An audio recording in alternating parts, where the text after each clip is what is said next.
We are on to day, what is it? Day 5 of the workout split. Almost forgot for a second. We got back and delts. You guys know the deal. Let's get inside, let's get the workout done, and I'll see you guys with the voiceover. We're starting off our back and delt workout with a little bit of back work, specifically a neutral grip lat bias row. And I will say this is probably one of my favorite machines of all time. You'll see me use it a few times on my pull day and a few times today as well. It is just next level in my opinion. As you can see here, we got our Versa grips as well as that chest protector, I guess a little pad between our chest and the actual machine, just because I noticed the machine does kind of rub into my sternum and hurt a little bit. So it's much better when I have an actual pad there. I think honestly most people use that for like hip thrusts and stuff, but I use it on this machine to help make sure I'm stable and comfortable in this pulling movement. As you can see here, the biggest thing is letting the machine kind of pull me to a full stretch, really controlling that eccentric and making sure I get a nice squeeze. So full stretch all the way to a nice full squeeze. Here we're doing 2 sets in the 5 to 8 rep range, really making sure we go as heavy as we can here and making sure that this is once again a back workout, not a forearm workout, making sure we have that Versa grip. And this is another angle. As you can see, the setup, making sure I get in my position, make sure everything's stable. Once again, having stability during these movements is so important to make sure you can basically train all the way to failure and a little bit beyond that. We are currently using the full stack here, which is awesome, but luckily the gym does have what they call a gym pin, so I can actually start adding external weight onto this machine, which will be awesome because I definitely plan to keep this in my program for a long time and really build up my, once again, neutral grip, but also my wide grip row as well using this Cybex machine. And I will say, if this ever comes on sale, I'm buying it and putting it in my home gym no matter what. I love it. As you can see, the seat is a little bit higher here to make sure that I am keeping the elbows down and back, really not trying to focus too much on shoulder elevation, but rather keep those elbows and pretty much think about dragging them along the ground. Keep them as low as possible, and that's where my seat is really high, so I keep those elbows nice, tight to my body. And as you're going to see here, do a couple partials just to really get that length in position and really hit the lats hard on the first row.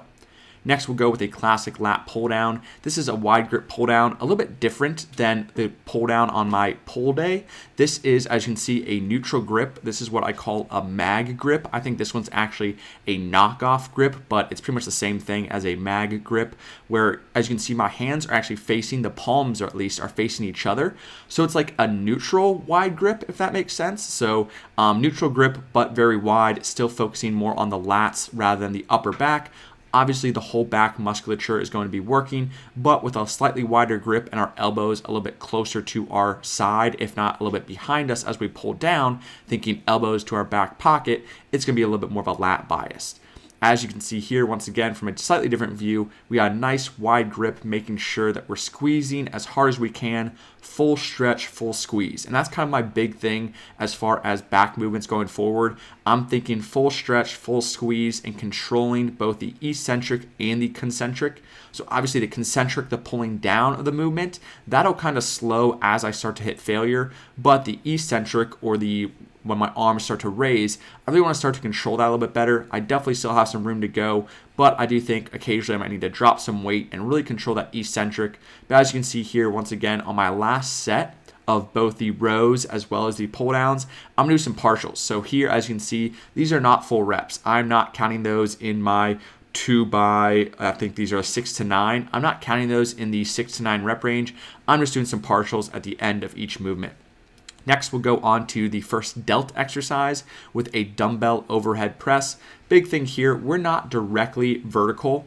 So as you can see, there's a slight incline. You might be able to see it better in my next clip, but there is a slight incline to the bench just to, once again, better position my personal shoulder blades as well as my personal path of pressing. So instead of being directly vertical and pressing, I like to have a slight angle in front. As you can see, my elbows aren't quite directly out to the side. There's a slight angle forward. As you can see, we're training with intensity. We're training hard and heavy. A big thing here, once again, it's a little bit harder to go to failure and beyond with dumbbells because you risk injury without a spotter. So with these, I'm just trying to go as heavy as I can, letting myself fail, but not going to the point of partials or beyond failure.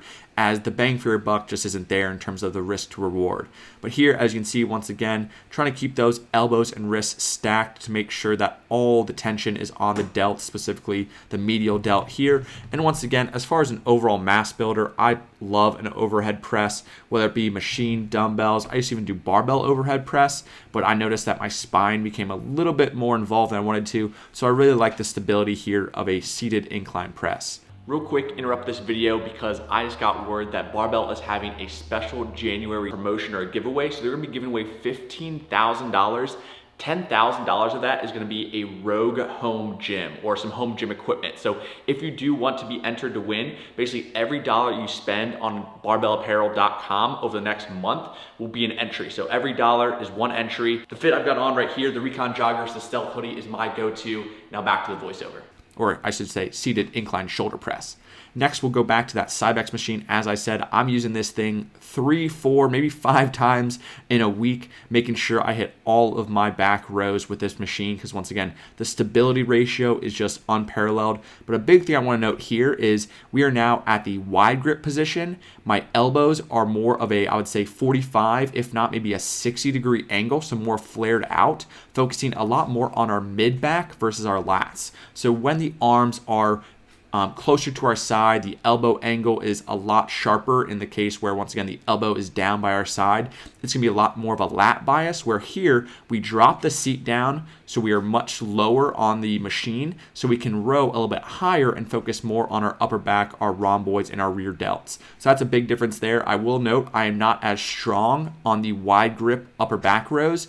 As you can see on that last set or on that last clip, I am not using the full stack. I'm using the full stack for my neutral grip rows, but not these high wide rows. As you can see here, once again, you can see a better angle of the elbows. During the neutral grip rows, they're pretty much by my side. Here, they're more flared out. I'm trying to keep my elbows nice and high to focus more on the upper back and really focus on, once again, that stretch and that squeeze. And a big thing here, as far as the upper back row, I just know for myself personally, I get a little bit more out when I do the partials at the end. So you'll see I'll do my first several reps to full extension and full contraction, but I notice, okay, I still have a little bit of strength left, so I'm gonna do some partials. And you'll see right here, start to do just some partials, almost just look like a shrug back, but I'm making sure to get everything out of this movement because once again, with this higher, I would say higher intensity, lower volume training, you need to make sure every single rep and every single set is being maximized, which I personally love.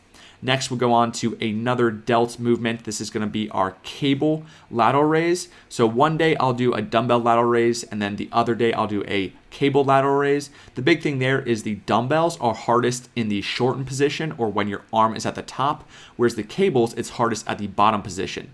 So when you see the cable and my arm at 90-90, which is right around just right here, boom, as I kind of get out of the bottom, that's where it's hardest on the cables, whereas the dumbbell, it's hardest at the top of the movement. So I do think it's a good idea to kind of combine both of them. If you only have dumbbells, no worries, you'll still get a great shoulder workout just doing dumbbell lateral raises. But if you have the ability to use cables, I definitely recommend doing both a dumbbell and a cable lateral raise so you can have it hardest in the shortened position for the dumbbells and then hardest in the lengthened position for the cables. A big thing here, occasionally I'll do these bilaterally or using both arms at a time if I have a specific cable machine that Crunch has. But when I'm at Dixie, where I'm here, it just isn't really conducive to do 2 arms at a time. So I'll just do 1 arm at a time, make sure that once again, you can see myself anchoring myself with my off arm, making sure I'm stable and really be able to focus on the delt itself. But like I said, I'll do 2 arms at a time if I have the ability to with a different kind of cable machine. But this cable machine just really only lets me do 1 arm at a time. So that's what we have to do. Then we'll jump into, I forgot I filmed this, a little bit of a physique update here. Just once again, I don't think I've really shown you guys my physique in a while. So current stats, we're weighing in right around 167 pounds. So that is 20 pounds up from my absolute lightest on prep at 147. I will say once again, that 147 was extremely depleted. It was dry. It was not what I stepped on stage. On stage, I was probably right around maybe like 152. So we're still a solid, I would say 15-ish pounds up from my stage weight, or aka my all-time low. but we're feeling pretty good. Definitely feeling a little bit fluffy. I will say the midsection definitely holds most of what I would call my fat, my water weight, my sodium, but I will say definitely some fat right now. But the legs are still looking pretty clean. The arms, the delts, the chest. It's mostly my midsection, which is unfortunate because I feel like that's what I always look at in terms of, oh, like how lean is somebody. But as you can see, my biceps, you can still see my biceps, my triceps, my delts, my chest. And my abs are still there. I am blessed with some decent genetics and having trained abs a lot in the past to where no matter really how heavy I get, I can always see my abs when I flex them to some extent. But obviously, as you can see here, when I'm relaxed, I don't really see my ab cuts like I used to on my cut. But yeah, just once again, I want to show you guys what a realistic kind of rebound's been like. Once again, this is not perfect. I did not do a proper reverse diet by any means. I had a couple big cheat days. I had, I would say, a week of not tracking or not worrying about what I ate. I went to London. I ate so much food. If you guys haven't checked out those vlogs, definitely check those out. The amount of pastries I ate in London was insane. I did a lot of traveling, obviously date nights with my girlfriend, eating dinner out with my family. Basically, all the stuff I wasn't doing on prep when I was kind of restricting myself, I am doing now. But once again, as you can see there, I mean, my back, I think, looks still pretty good. I feel like I'm definitely filling things out. Obviously, a little bit less sharp, but definitely a lot more full. And my strength has been through the roof. So a few, I would say, I guess the one downside is my midsection is a little bit fluffy, and overall I don't have the same sharpness I did on prep, but everything else has been improved. I am fuller, I get better pumps, I actually have my libido back, I'm feeling like I have some sense of hunger or satiation now. I used to always be hungry, and now when I eat a meal and take my time, I actually feel hungry. Like I don't need to go get some ice cream, or I don't need to eat more. So everything has been improving ever since the end of prep. Obviously, I could have reversed better. I could have done a reverse diet or the recovery diet properly, but for me, it just wasn't the right time. And even, I forgot about Thanksgiving thrown in there too. So there was a lot going on, but I'm pretty pleased with how things are going. And yeah, once again, I'm not getting in a deficit anytime soon. We are building, and once again, we're going for the 180s and 190s in terms of body weight. So stay tuned for that. Another day, another workout done. Solid back and delt day. Also decided to throw in a quick little physique update, as you guys saw. Once again, we're feeling good. We're feeling our body. We're training properly. And honestly, I cannot be more happy with the progress as far as the recovery diet, the body weight, how we're looking, how we're feeling, all that good stuff. Only up from here. I'll see you guys next video. Leg day number 2. Peace.